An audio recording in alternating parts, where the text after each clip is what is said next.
É sempre uma alegria muito grande recebê-lo aqui nas Américas. Você está em casa aqui entre nós e a pergunta é muito simples: quem manda lá em casa? Esse momento saia justa, né? GNT, aquela coisa toda.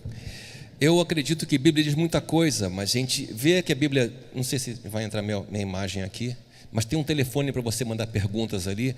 As difíceis caem no celular do JR, as fáceis vêm para mim, então já facilita a nossa vida.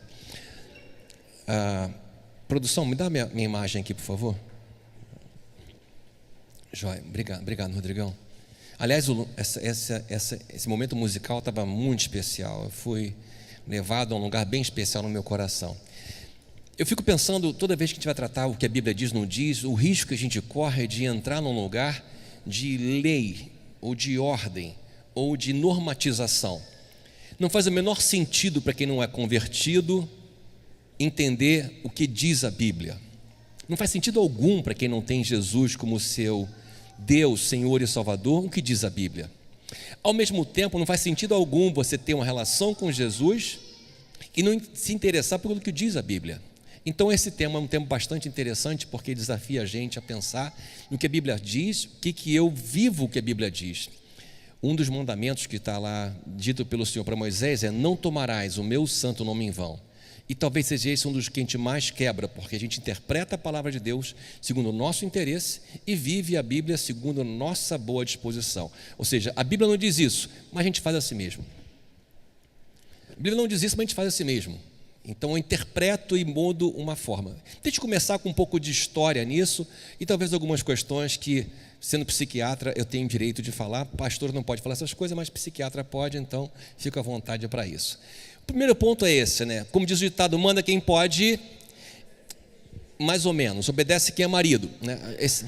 Esse é uma prática estranha, porque o que aconteceu que a gente passou a obedecer? Por que obedecer e mandar é uma palavra importante? Talvez não seja uma coisa tão assim de abrir mão do poder. Talvez a gente, como marido, homem, seja mais interessado em não dar problema, em não ter muita DR, muito trabalho, e a gente faz isso. Recebi a mensagem de uma paciente que dizia o seguinte: olha só, um passo cada vez, doutor, descobri que o segredo para não falar coisas das quais posso vir a me arrepender é estar sempre calma. Aí ela falou assim: agora só falta eu descobrir como o segredo é ficar sempre calma. Se a gente for pensar no momento que a gente vive hoje, não é uma coisa solta, não é uma coisa à parte, não é um momento no meio do nada. Temos uma história. Então, procurando entender um pouco essa dinâmica, eu fiz um levantamento histórico que eu diria sobre casamento e como é que isso impacta a família. Então, minha ênfase maior vai ser sobre casamento aqui, depois a gente fala sobre filhos também, porque reflete na família. O ponto que eu trago aqui para a gente começar a pensar é que o conceito de amor entra na família, no casamento, no século XX apenas. Antes do século XX não existia o conceito de amor. As relações estabelecidas pelas famílias, pelos pais. E em alguns países ainda é assim. Eu estava com a Ana pegando um táxi uma vez em Nova York e nosso motorista é do Nepal. Ele falando sobre casamento e amor, ele falou: meu pai escolheu minha noiva quando eu tinha 10 anos de idade. Eu falei: nossa, que estranho, você tinha 10 anos, casei com 22 ou 23. Mas como é que o seu pai escolheu a sua noiva? Não, eu confio no meu pai. Mas e o amor? Aí ele falou: ah, vocês são engraçados. Vocês falam tanto de amor, mas no meu país ninguém separa. A gente aprende a amar. Falei: sabe quando eu dar um... Peraí. E você vai ver que em alguns países o amor, ele acontece a partir de um investimento, de um vínculo, de um princípio. E não são países cristãos, tem outras religiões e múltiplas religiões. A cultura do país fala sobre isso. Outro ponto importante é: até então, o elemento central da família era vínculo e a importância da sobrevivência da família. Ou seja, nós vivemos um momento do século XX para cá, onde a palavra amor e um certo romantismo entra na visão do casamento, mas isso começa a mudar com muito mais força depois da Segunda Guerra Mundial. Então eu fiz aqui um apanhado histórico da Segunda Guerra Mundial para cá, da década de 50. Por exemplo, década de 50, a função da mulher, você vê nas propagandas, era manter tudo arrumado e receber o marido. Rinço lava mais branco, veja a camisa com brancura rinço, que beleza, também vou lavar com rinço. Aqui eu tenho, a produção está sem áudio aqui, tá? Tinha um áudio aqui no computador. Ele será bem recebido com valita. A mulher tinha 4 opções de futuro. Ela podia casar, Bom, ela também podia, se contrair núpcias, ser conduzida ao altar ou unir-se pelos sagrados laços do matrimônio. Eram as 4 opções de futuro que a mulher tinha na década de 50, e de preferência casar com um bom partido, funcionário do Banco do Brasil.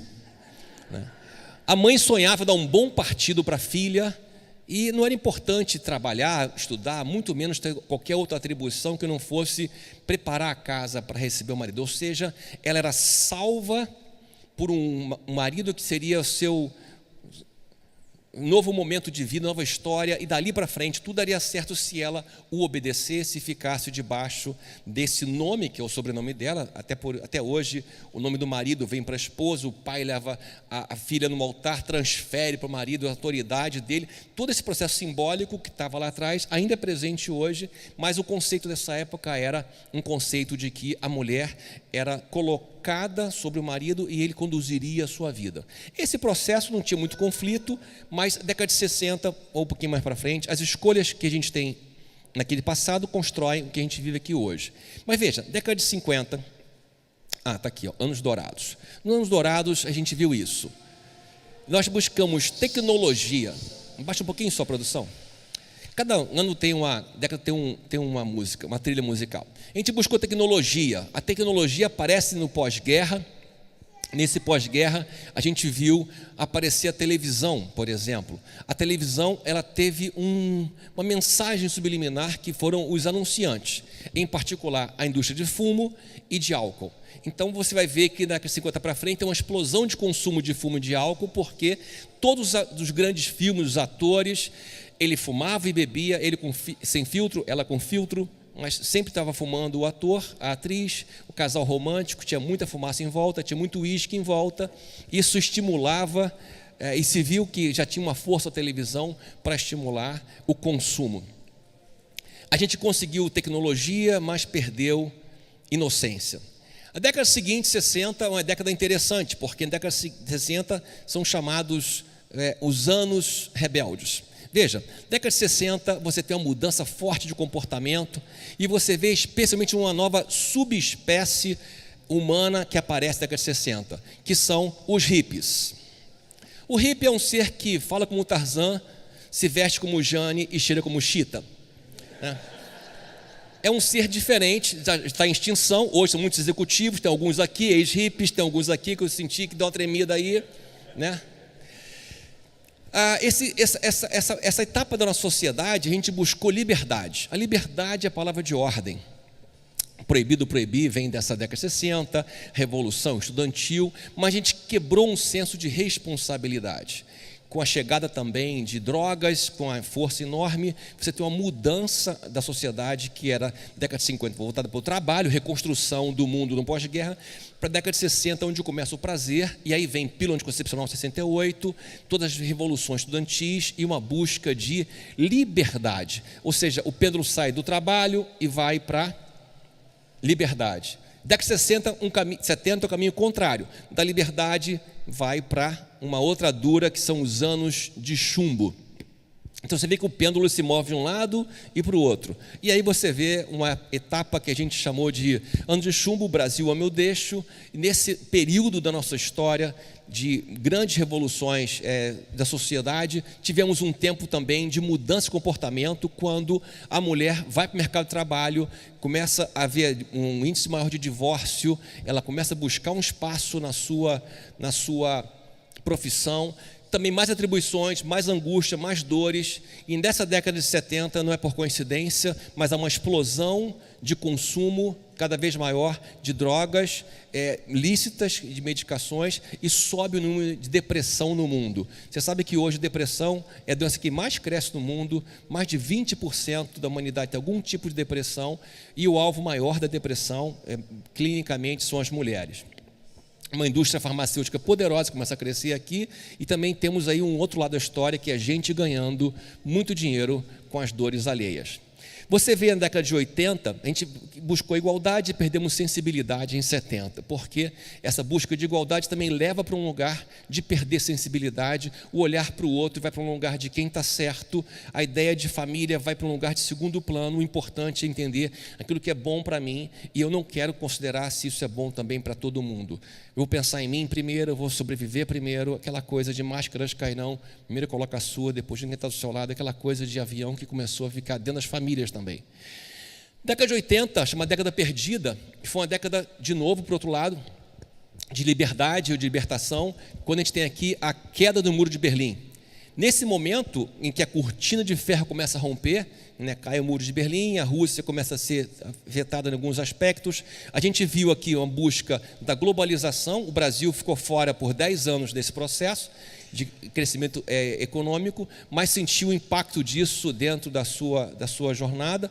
A gente buscou globalização, mas perdeu qualidade de vida porque a gente passou até aí uma velocidade muito maior de trabalho, dedicação, as empresas multinacionais chegando mais tarde no Brasil, em outros países, roubando empregos, mudando configuração de mercado e também drogas sintéticas apareceram e outras formas de consumo. A fome espalha, cresce, contraditoriamente isso, mas você tem uma divisão maior de poder, uma divisão maior de ricos e pobres, uma separação ainda maior na década de 80, e você vê um impacto em qualidade de vida. A gente passou a ter muito mais horas de trabalho, muito mais horas de estudo a partir de 80, e em 90 o pêndulo volta para cá, e a gente busca em 90, em 2000, uma busca agora de transcendência, espiritualidade, a busca do paraíso perdido.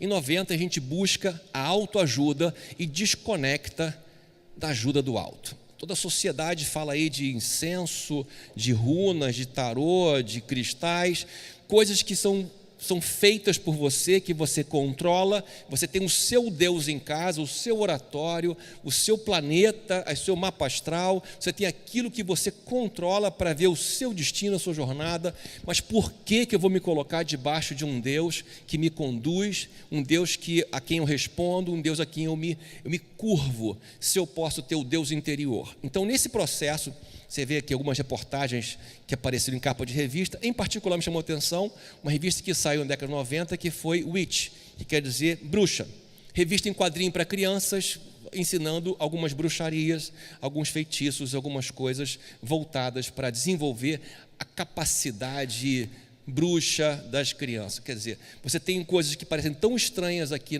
para a gente ouvir isso, mas esse tipo de informação e difusão foi uma massa que aconteceu, e tudo isso criando um movimento dentro da gente que gerou também alguns outros polos. Trago algumas capas de revista porque marcam a sociedade. O que está na capa da revista? Aquilo que é dor, aquilo que é angústia. Aparece uma explosão de alcoolismo a partir da década de 90. E essa aqui é uma revista de empresas, o alcoolismo nas empresas sendo um problema grave. Aparece também um novo mercado de consumo, que são pessoas separadas, pessoas sozinhas. É um mercado altamente consumidor. E esse mercado consumidor também estimula todo um comércio que está por trás disso. Nessa década de 90 e 2000, com toda a espiritualidade, também aparecem capas como, por exemplo, essa aqui, que me chamou muita atenção, que é o mal. Aparece aqui nesse período pais matando filhos, crianças torturadas, crianças que foram executadas pelos seus pais. Então, essa sociedade que vive esse processo de desconstrução foi resumida por Zygmunt Bauman, um pensador que morreu ano passado, que chamou de sociedade líquida, porque as verdades vão se dissolvendo, as coisas que são estáveis vão sendo questionadas. Líquida porque como você não consegue segurar na sua mão a água. O Bauman está aqui, esse velhinho simpático, chocado também com isso, não é que ele apontasse isso como certo ou errado, simplesmente ele olha e fala: as relações são líquidas, o amor é líquido, o casamento é líquido, a sociedade é líquida, porque as coisas não são mais permanentes. O que era verdade se transforma hoje numa grande interrogação. Então, os elos vão ficando mais frágeis e se derretem com muito mais velocidade, criando uma instabilidade dentro daquilo que é segurança, daquilo que é valor, que é princípio coletivo. Eu trouxe uma história em quadrinhos que eu recebi uma vez, que fala sobre isso, que eu não sei se eu já mostrei para vocês, mas eu achei interessante porque mostra uma família na modernidade líquida. Aí o garotinho chega em casa e fala: mãe, eu tenho um problema com bebidas. E a mãe rapidamente fala: mas meu Deus, time, só tem 6 anos, já tem problema com bebida. Aí chega o pai e fala: isso é culpa sua, Bob. Bob é o pai já regala um olho, demora um pouco para responder, porque eu às vezes demoro para responder, mas aí ele reage, ele fala: como assim, eu me dedico para você, se você ficar mais tempo com nossos filhos, você trabalha muito, você só pensa no seu trabalho, fica mais tempo com ele, nosso filho de 6 anos, problema com bebida, com certeza não precisa de um modelo como você, que chega em casa no seu uísque. Demora de novo a responder, mas ele reage e vem com força. Eu não fiz nada para me dedicar a essa família, recebo isso em troca, eu vou embora. E ele esperava que ela falasse: não, fica, precisamos de você. E ela fala: ótimo, eu não preciso de você, e time com certeza não precisa também. Já envolveu o garoto na história, botou na conta dele também. E ela fala com o garotinho quando o pai vai embora: time, não chora, tudo vai dar certo. Nós ficaremos bem sem o papai, a casa funciona bem sem o papai. Time, eu quero que você me conte mais sobre o seu problema com bebidas.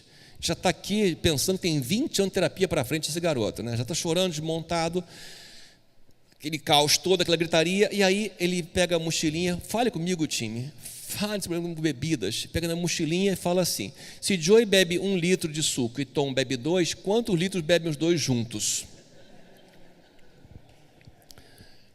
Quando eu vi essa mensagenzinha, eu também ri dessa história, mas eu pensei: caramba, além da brincadeira, tem uma história por trás disso. Primeiro, a mãe escuta uma frase do filho e, antes de analisar o que está acontecendo, já tomou decisão: encontrar um culpado. Por que um culpado é importante? Por que é importante ter alguém culpado numa família? O filho é igual a você, você fez assim, o filho fez assado. Por que encontrar um culpado é uma coisa importante numa relação de família? Se a dor é conta conjunta, por que a culpa tem que ser uma conta individual? O segundo aspecto é que ela vai rapidamente, se volta para o pai. O filho traz um problema, ela se volta para o pai e cria um outro problema. E esse pai, que escuta uma acusação infundada, ao invés de parar, pensar, ao invés de escutar, acolher a sua esposa, ele reage à dor que ele está sentindo. Sentindo adequado, ele tenta procurar valor e falar: eu me dedico à família, você que é culpada, você que está fora. Então ele aumenta o problema, ao invés de absorver aquele impacto, reduzir o problema, ele aumenta o problema e agora se volta para a mãe, sem ver que o filho tem um problema. O garotinho também desse tiroteio, e ela ataca de novo e expulsa o pai e fala: ficaremos bem sem você. Ou seja, você é uma peça que não faz falta na nossa engrenagem. Nossa vida é melhor sem você. E essa é a mensagem de muitos casamentos: a casa ficaria melhor sem você. Eu dou conta sem você. Ele vai embora, amarguras e dores, larga o filho, não despede o filho, não fala nada com o filho, e a mãe vai entender o que aconteceu. E quando vai mergulhar o que aconteceu, ela vê que o problema era completamente diferente. E quantas vezes acontece isso? Você vai depois de um aconselhamento, uma terapia, e vê que o problema que aconteceu não tinha nada a ver com o casamento, tinha uma história mais profunda por trás. Então vamos chegar nesse ponto aqui: o que a Bíblia diz e causa polêmica? O que a Bíblia diz que causa polêmica do quem manda lá em casa? Está aqui nesse texto, vamos ver esse texto aqui. Quero, entretanto, que saibais ser Cristo o cabeça de todo o homem, e o homem o cabeça da mulher, e Deus o cabeça de Cristo. 1 Coríntios 11:3. E outro trecho que causa polêmica é: porque o marido é o cabeça da mulher, como também Cristo é o cabeça da igreja, sendo este mesmo o Salvador do corpo. Me parece que quando esse texto pula na nossa frente, nem homens nem mulheres ficam confortáveis com ele. Dá uma sensação de: como assim? Essa página tem que ser rasgada da Bíblia. Como assim o cabeça? E nossa ideia de cabeça está ligada a controle, está ligada a poder. A nossa ideia de cabeça está ligado a um domínio, a ter a última palavra, a ser a pessoa certa, a pessoa que tem mais direito, que levanta mais a voz. A nossa ideia de cabeça não tem nada a ver com o que a Bíblia fala sobre ser cabeça. Mas a gente para nisso. E muitas vezes eu vi homens usando trecho da Bíblia para justificar o seu domínio. Como já vi mulheres usando trecho da Bíblia para acusar o seu marido da falta de posicionamento por alguma coisa. Primeiro ponto para a gente deixar aqui claro é: nós não temos o direito de tirar o cisco do olho do outro. A Bíblia não me dá o direito de analisar pessoas com essa lupa. O que eu posso fazer e devo fazer é mergulhar no que tem a ver comigo, aonde que eu preciso caminhar mais no meu crescimento, na construção do meu amadurecimento. Volto para isso um pouquinho mais para frente, pegando 2 trechos que falam sobre essa situação. Um deles está aqui. Mas Jesus, chamando junto para si, disse-lhes: sabeis que os que são considerados governadores dos povos têm-nos sob seu domínio, e sobre eles os seus maiorais exercem autoridade, mas entre vós não é assim. Pelo contrário, quem quiser tornar-se grande entre vós, será esse o que vos sirva, e quem quiser ser o primeiro entre vós, será servo de todos. Pois o próprio Filho do Homem não veio para ser servido, mas para servir e dar sua vida em resgate por muitos. O conceito bíblico de domínio não existe. É serviço, dar a vida, morrer pelo outro. O cabeça Jesus Cristo se esvaziou da sua glória, veio em forma de homem, nasceu entre nós por uma escolha antes da fundação do mundo, para nos dar alguma chance de, entregando nossa vida a Ele, sermos resgatados por Ele para a eternidade com o Pai. Então, o cabeça do homem, que ensina para o homem ser o cabeça da sua casa, é aquele que vem se esvaziar da sua glória. Eu te pergunto, você que é homem, isso é difícil para você, né? Esvaziar da glória. O que é a glória? O que você acha que é o seu direito? O que você acha que é o seu lugar merecido? O que você acha que você tem que receber? É interessante que eu, outro dia, vendo a história de Jesus conversando com Judas ali na última ceia, e ele dá o pão na boca de Judas, dando um sinal de clara amizade, porque é um gesto dos judeus de dar o pão na boca de amizade. Ele olha para Judas, dá o pão na boca, dando oportunidade para Judas, então, de naquele gesto ver quem é Jesus, mas ele não impede Judas, ele não denuncia Judas, ele não escancara que Judas é o traidor, deixou no ar antes isso: um de vós vai me trair. Mas ele não impede Judas, não controla Judas, ele aceita o dano que vai acontecer daí para frente. O lugar de controle é um problema nosso, psicológico. Por nossas histórias de vida, nós temos um vazio que tentamos preencher com controle. A Bíblia ensina a gente a preencher esse vazio nos humilhando a Deus, ou seja, assumindo necessidade de Deus. Mas fazemos o contrário. Tentamos preencher esse vazio com o conhecimento do bem e do mal. E ao usar esse conhecimento, usamos nossa régua para medir as pessoas. Um segundo trecho que eu quero trazer para vocês, que aparece aqui em 1 Coríntios 7, fala sobre poder. Olha que interessante esse trecho, que na verdade, quando Paulo fala aqui ao povo de Corinto, está falando sobre sexo, mas se estende além de sexo. A mulher não tem poder sobre o seu próprio corpo, mas tem no marido. E também, da mesma maneira, o marido não tem poder sobre o próprio corpo, mas tem no a mulher. Não vos priveis um ao outro, senão por consentimento mútuo, por algum tempo, para vos aplicar ao jejum e às orações, e depois ajuntai-vos outra vez, para que Satanás não vos tente pela vossa incontinência. Era muito específica essa orientação em relação aos casais não se afastarem, não se separarem, mas estarem juntos em comunhão, e a relação sexual aqui entra como um lugar também de comunhão.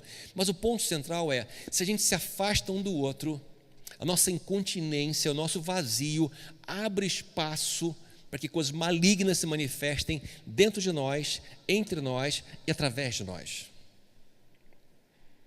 Você vai ver que as piores coisas que acontecem na sua vida não são de repente. Um raio é progressivamente maligno, é progressivamente doloroso.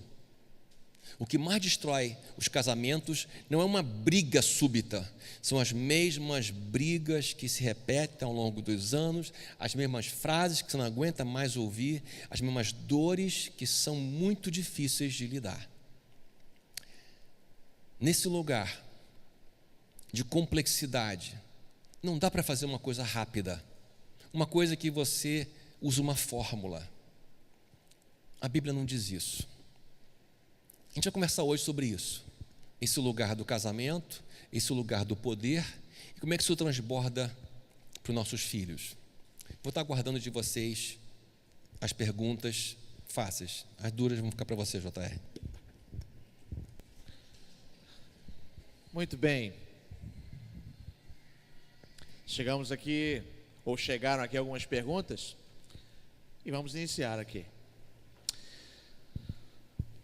O que podemos considerar avanço e o que podemos considerar retrocesso da visão bíblica com respeito ao lugar da mulher na família dentro do contexto da modernidade líquida?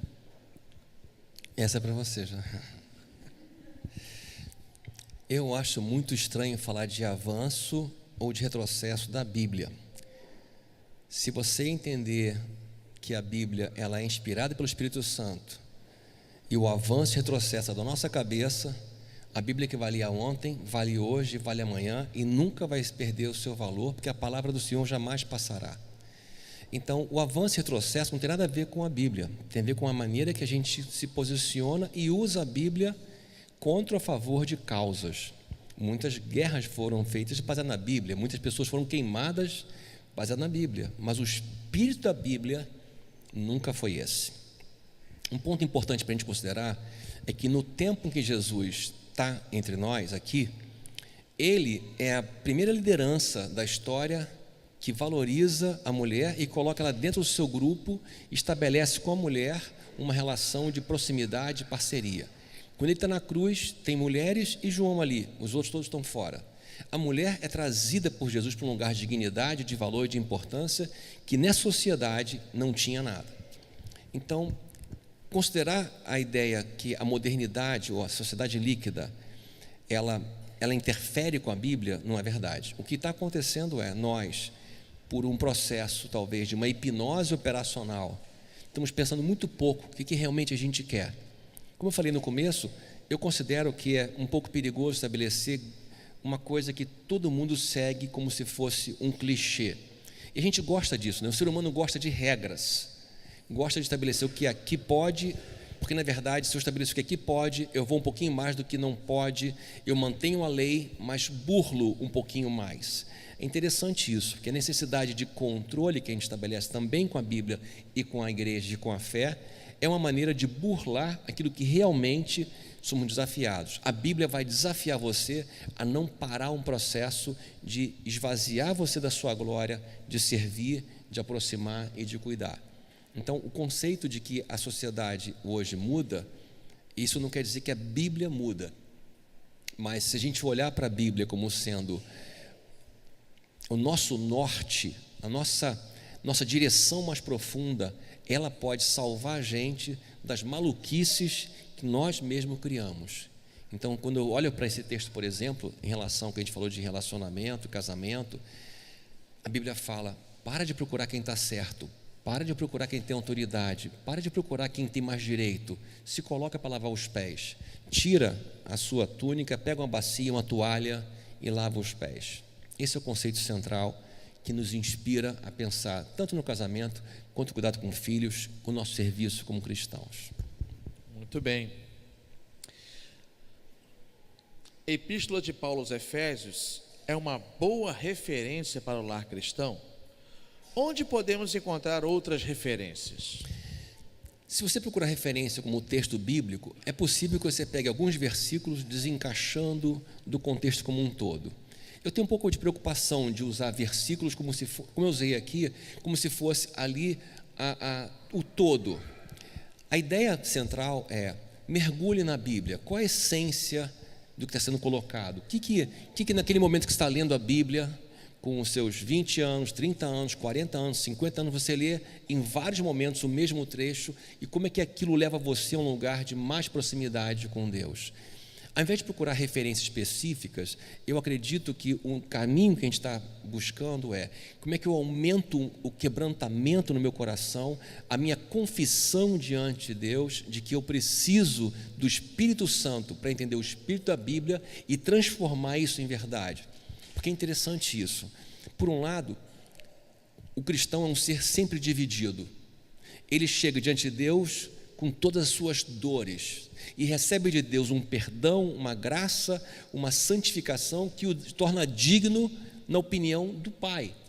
Então é um processo que não tem como acabar até o dia do encontro eterno, que é: eu sei quem eu sou, mas Deus me vê diferente. Olha que paradoxo. Eu sei o quão pecador eu sou, quão frágil eu sou, o quão insuficiente como pai, como marido, o quão insuficiente eu sou na minha vida, mas nesse lugar que eu chego diante de Deus, confessando esse vazio, ali Ele me preenche, ali a palavra dEle me levanta, ali o sangue de Jesus me perdoa os meus pecados, ali eu encontro resposta que não está em mim mesmo, nem pegando um trecho da Bíblia para tentar me responder. É essa relação, essa entrega, essa intimidade, esse lugar de amor é que faz todo sentido. Sem esse amor, sem um coração convertido, a Bíblia não faz sentido para uma pessoa que não tem esse coração convertido.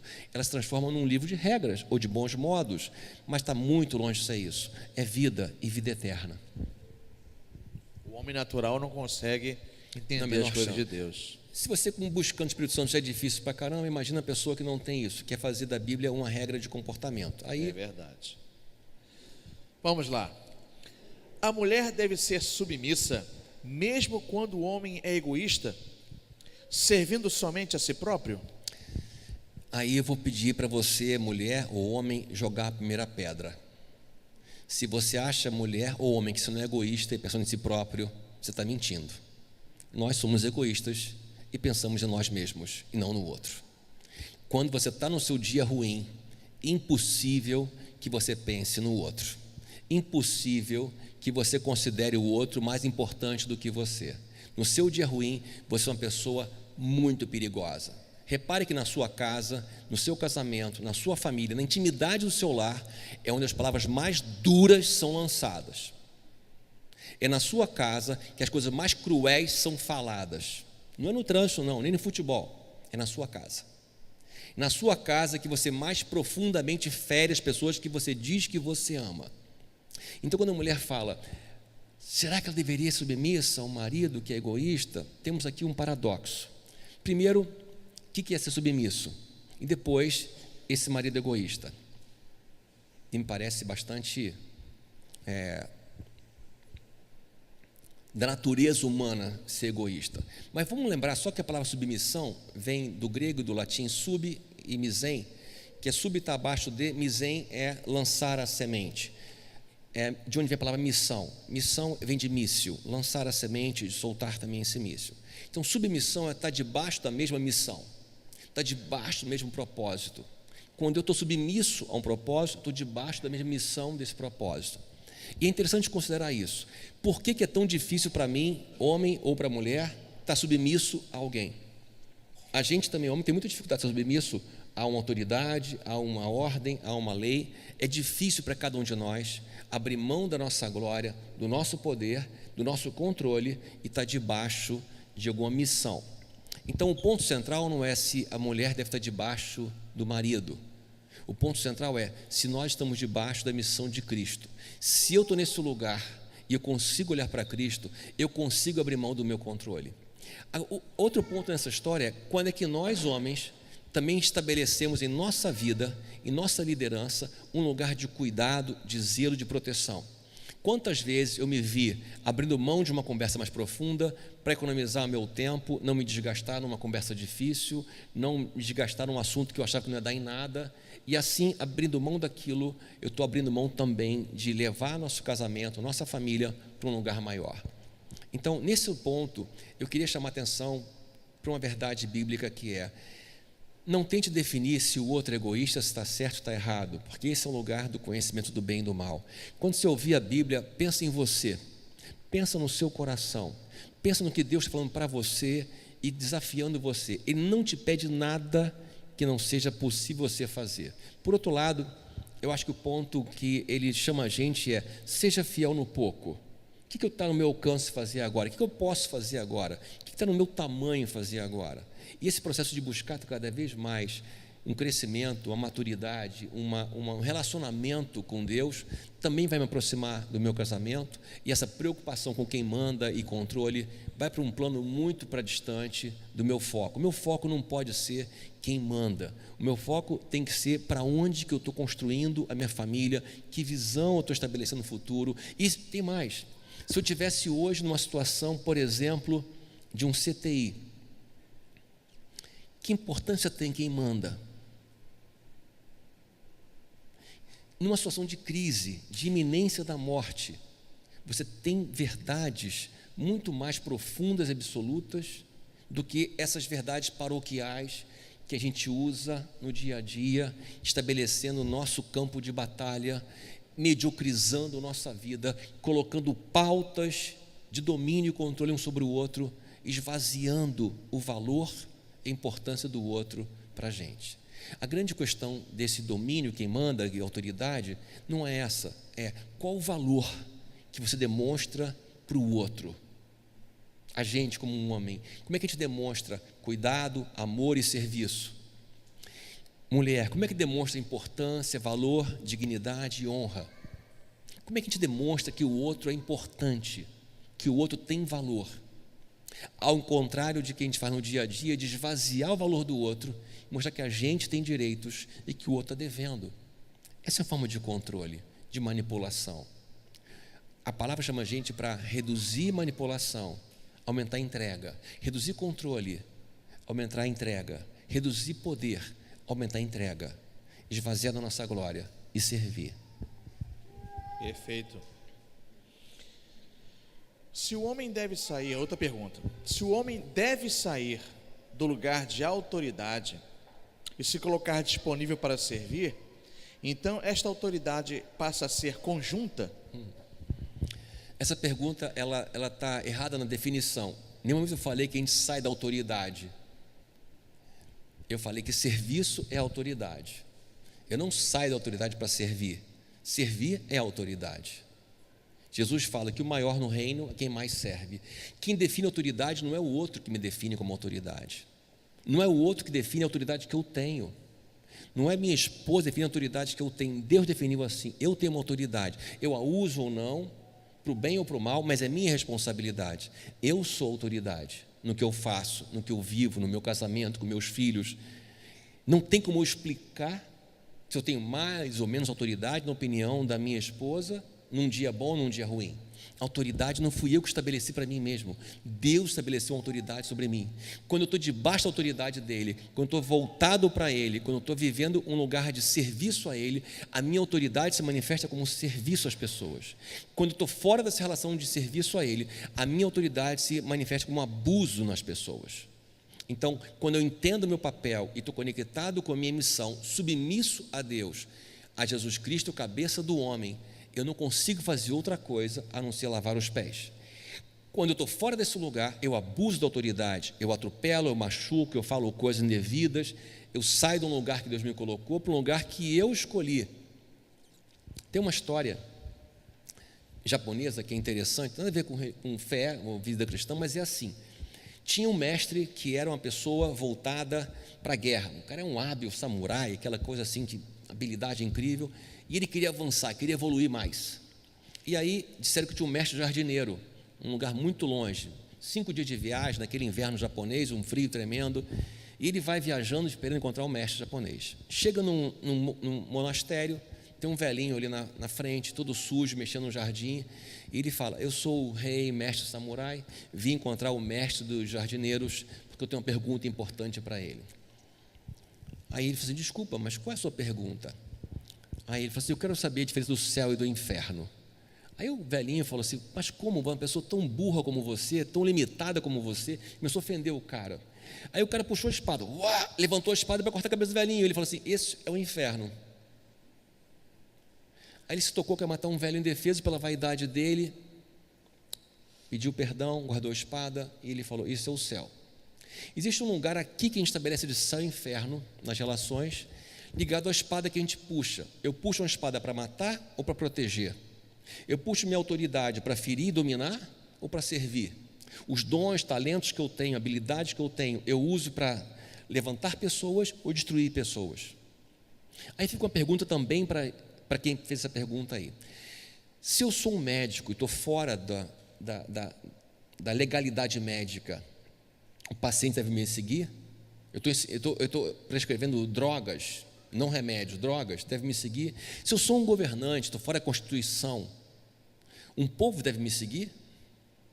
Então existe um lugar também de constituição sobre a qual eu tenho autoridade. Eu só tenho autoridade se eu estou submisso a uma Constituição, a uma ordem maior. Em mim mesmo eu não tenho autoridade, eu não tenho autonomia, ou seja, eu não boto o nome em mim mesmo. Eu estou debaixo de uma missão e recebendo essa missão, eu sirvo a Deus nessa missão. Perfeito. Quando a mulher tem um marido que não se posiciona quanto à sua liderança, colocando assim a família em risco, a mulher deve continuar obedecendo essa liderança? Interessante, né? Porque essa pergunta de obedecer sempre aparece, né? Obedecer, não obedecer.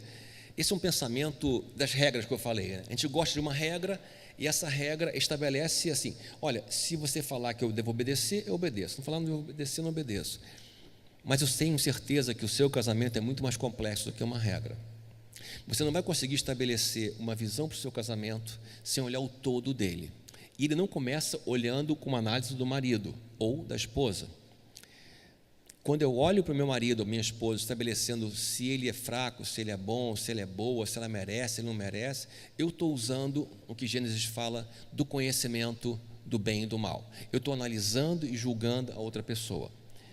Ao contrário disso como é que eu, como esposa e como marido, posso ajudar o meu cônjuge a estar mais perto de Jesus Cristo? Como é que nós, em busca conjunta de oração, dedicação como família, podemos encontrar uma resposta nova? Tem uma história que eu li de uma líder cristã, que ela e o filho oraram 20 anos pela conversão do pai, que era alcoólatra.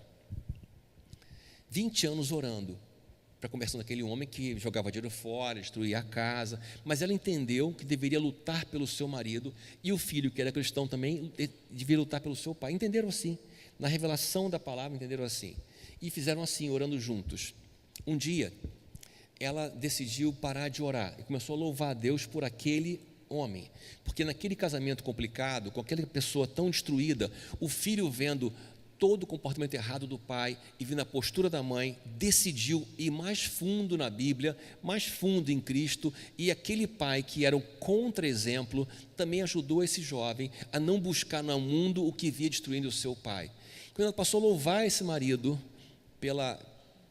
porque Deus deu esse marido para ela, que podia ser uma aberração, ele se converteu. Ele se converteu e a família teve uma experiência maravilhosa de visitação do Espírito Santo. Eu não posso dizer quem está certo e quem está errado numa família. Eu não posso pegar uma régua e medir que eu sou cristão e faço a coisa certa e você está errado. Quando eu faço isso, eu vou para um lugar do acusador, um lugar de Satanás, que analisa e julga e condena. O meu lugar é: eu sou pecador, eu preciso de socorro de Deus, eu preciso de misericórdia de Deus. Então, com a medida que eu medir, eu vou ser medido. Eu preciso de misericórdia, logo eu tenho que entregar a misericórdia.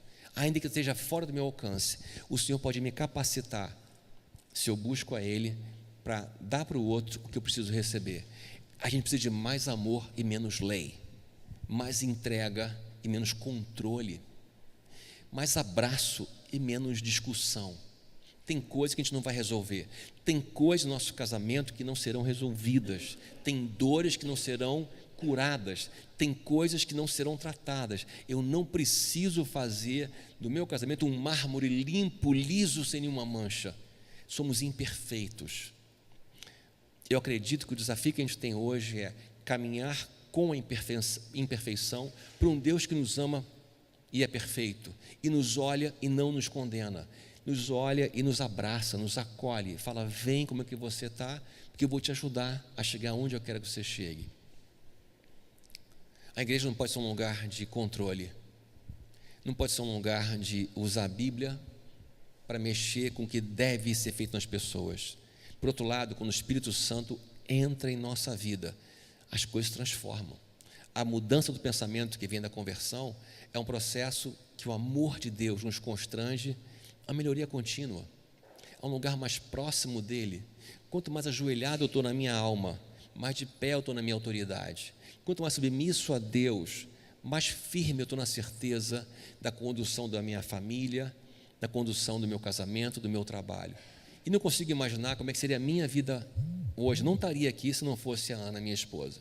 Eu não estaria onde eu estou se não fosse a história dela comigo, que nem sempre foram conversas boas nem fáceis, nem sempre foi uma coisa assim super tranquila, foram momentos dificílimos, somos muito diferentes, eu e Ana, mas eu não estaria onde eu estou na minha vida se não fosse ela lutando comigo, questionando, brigando, mas também orando por mim, lutando por mim em nosso casamento, que não é perfeito, é o lugar que Deus me colocou, e eu sou muito grato a Deus pela Ana na minha vida, muito grato por ter uma mulher que me ajudou e tem me ajudado a chegar a um lugar da pessoa melhor que eu sou hoje do que eu era há 37 anos atrás, quando a gente se conheceu. Isso a gente faz 30 anos de casado. Eu falei, nossa, essa mulher realmente é muito perseverante, muito paciente. As pessoas pensam assim, né? Pô, o cara é legal, ele fala bem, é fácil de lidar com ele, né? As pessoas acham isso, né? Não, o cara é simples, olha só, descolado.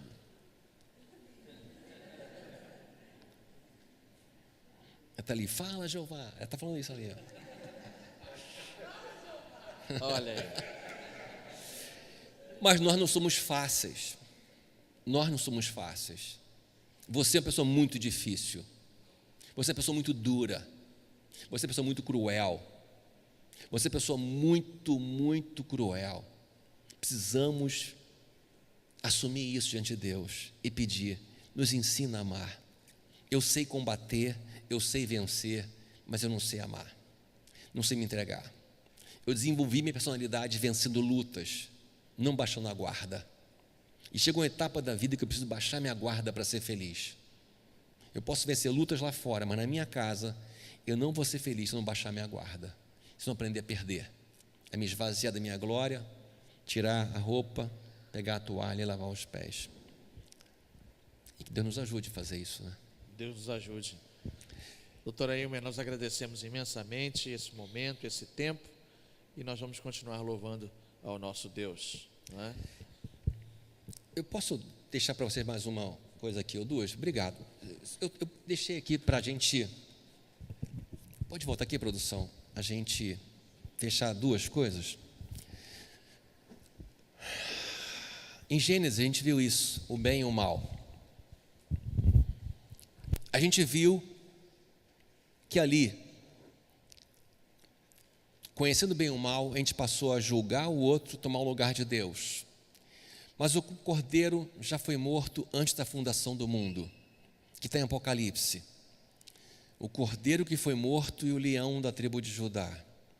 Jesus, sabendo que seria impossível voltarmos para o Pai, em nossa criação, já estabeleceu que Ele seria nosso resgatador.